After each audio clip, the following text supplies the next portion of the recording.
Você já ouviu aquela famosa frase, a psicologia é uma ciência? Na minha época de faculdade, eu ouvia isso quase todo santo dia, e isso, na prática, fazia parecer que tudo que vinha da psicologia era automaticamente científico. Mas acontece que as coisas não são bem assim, e é sobre isso que a gente vai conversar hoje. Antes, eu vou me apresentar para você, se você não me conhece. Eu sou Renata, sou sócia da Clínica Evolic, da Evolic Desenvolvimento. Me graduei em psicologia tem um tempinho, em 2010.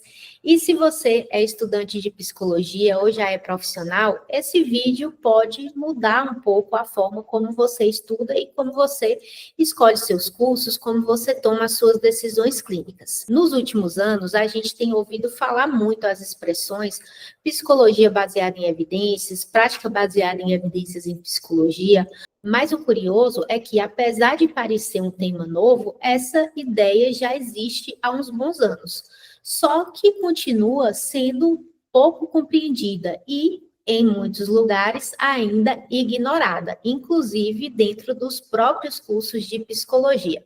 Na faculdade, a gente aprende muitas teorias, lê autores clássicos, discute casos, mas quase nunca a gente fala sobre critérios para avaliar se aquilo que a gente está estudando realmente tem um respaldo científico, se tem uma sustentação empírica ou não.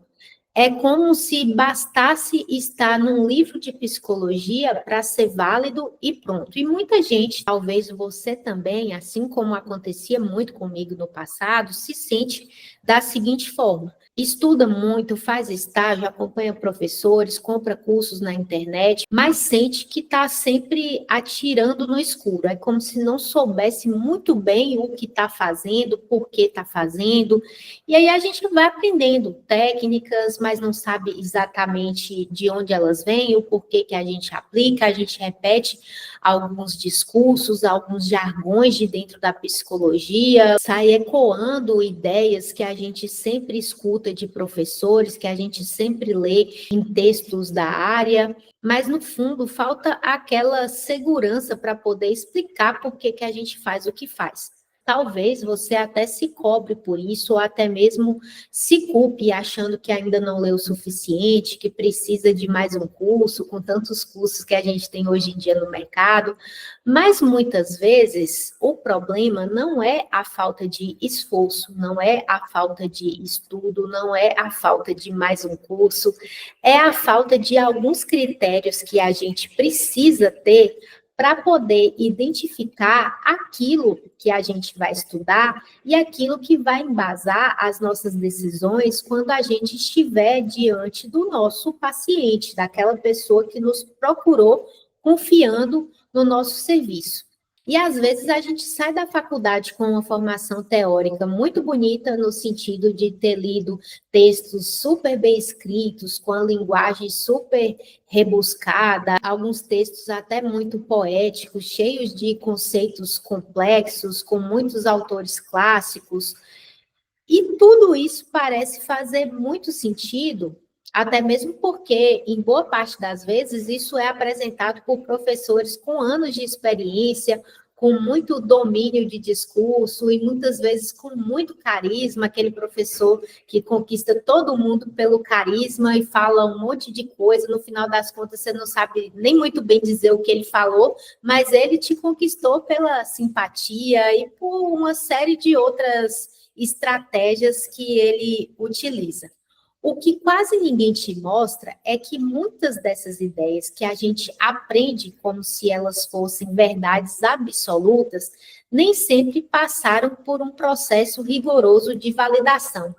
Poucas vezes a gente é convidado a se perguntar de onde vêm esses conceitos, de onde vêm essas teorias, será que isso tudo foi testado de uma forma sistemática? Será que existe alguma evidência de que essas intervenções funcionam? Funcionam para quem? Em que contexto? Com quais resultados? Será que essas práticas já foram comparadas com outras formas de intervenção ou a gente só segue repetindo, porque sempre foi assim, porque fulano de tal explica tudo, então se ele falou, está falado, se tem um artigo científico sobre isso, então automaticamente a gente já pode considerar que tem evidência, e aí, sem perceber, a gente vai só repetindo, vai repetindo teorias, vai repetindo técnicas, e talvez essas teorias e técnicas, intervenções, abordagens, nunca tenham sido colocadas à prova.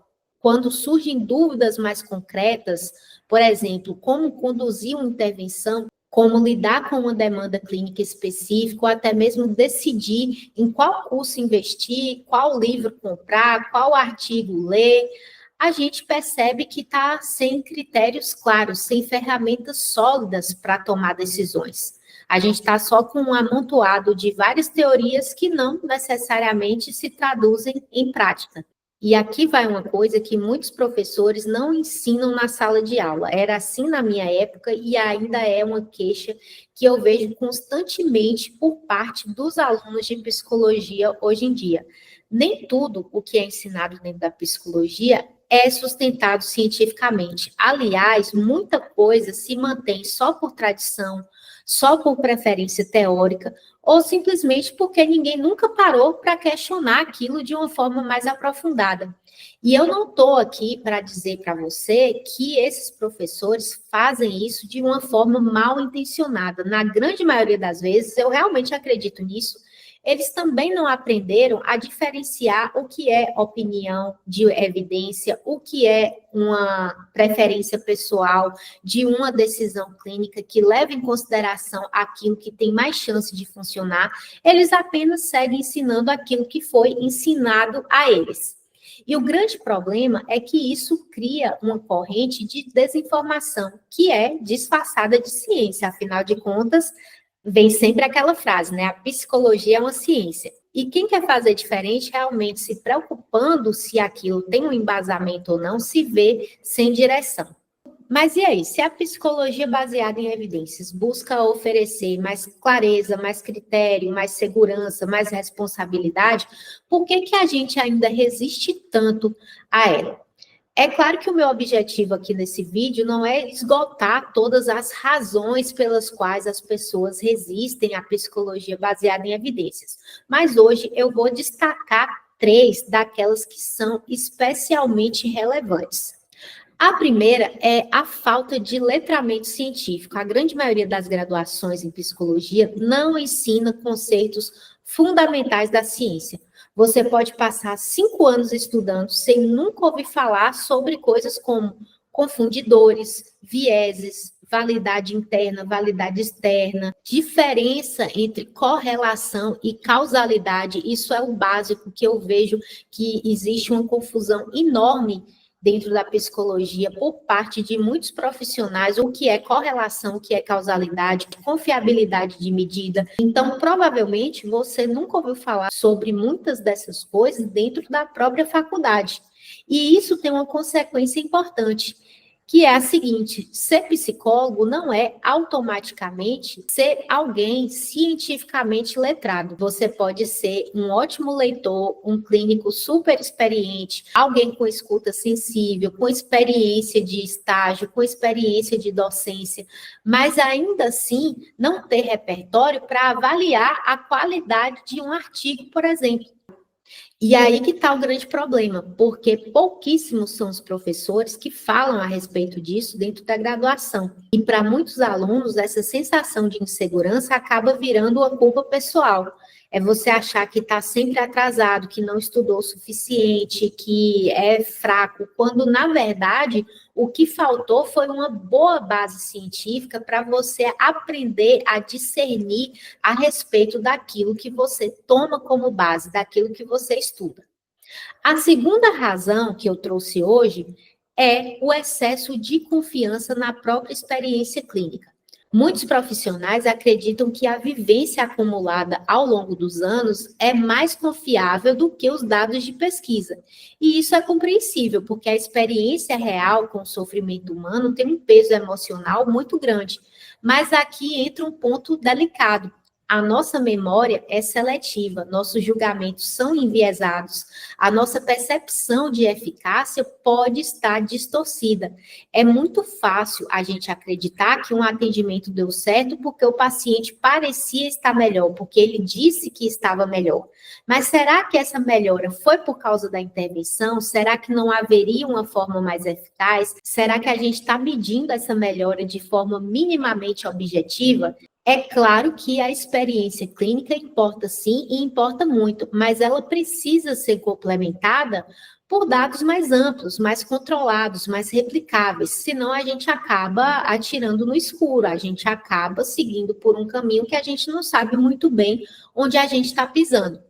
E a terceira razão é uma das mais difíceis da pessoa reconhecer, mas é muito comum na nossa área.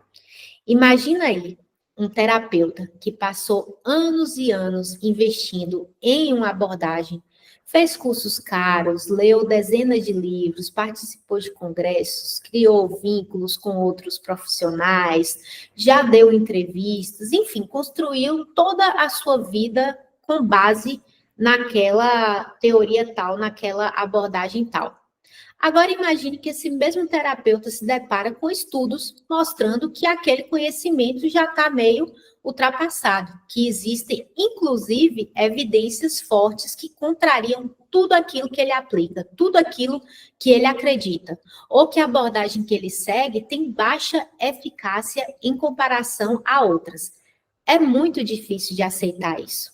E muitas vezes não é porque a pessoa é arrogante ou preguiçosa, como alguns costumam afirmar. Pode ser isso sim, mas é porque para quem já investiu tanto emocionalmente, financeiramente, abandonar esse caminho parece algo inaceitável. E isso é o que a gente chama de viés do custo afundado, que é a tendência de continuar apostando em algo só porque a gente já investiu demais nisso no passado. Mas o ponto é, a gente não está falando em decidir se a gente mantém ou não uma assinatura de streaming, se a gente vai jantar pizza, ou se vai jantar sopa, ou se vai jantar hambúrguer. A gente está falando de decisões clínicas, de saúde mental, de impacto real na vida das pessoas. E quando uma decisão clínica é pautada apenas por tradição, por apego, por zona de conforto e não pelo que dizem as evidências, a gente corre um grande risco de oferecer algo que apenas parece eficaz. E é por isso que hoje nós entendemos a PBE como tão necessária, porque ela nos convida a fazer perguntas que nem sempre são fáceis, mas que são absolutamente fundamentais.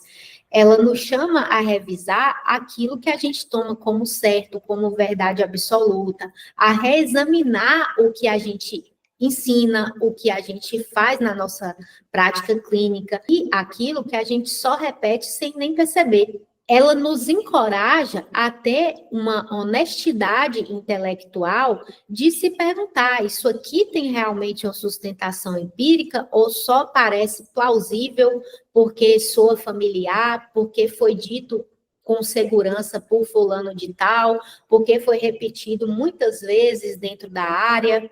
Então, é algo relacionado à coragem de pensar com mais clareza, mesmo quando isso exige desapego.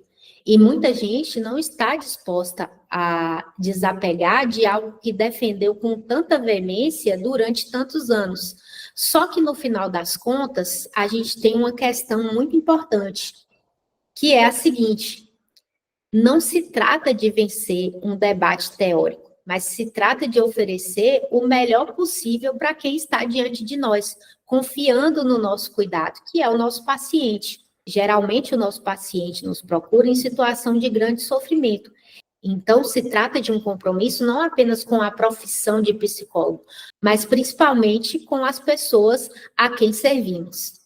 Bom, se você chegou até aqui, eu imagino que essa conversa te tocou de alguma forma. Ou você está morrendo de raiva de mim, está muito chateado comigo, ou você viu que realmente faz sentido esses questionamentos que eu trouxe. Então, eu quero te dizer que a minha intenção com essa sequência de vídeos é justamente promover um espaço para a gente pensar juntos, com profundidade e responsabilidade, a respeito dessa complexidade que é ser psicólogo hoje em dia. Então, se você quiser continuar aqui nessa conversa, já se inscreve aqui no canal, compartilha com colegas, deixa seu like para eu saber que você gostou e deixa seu comentário também.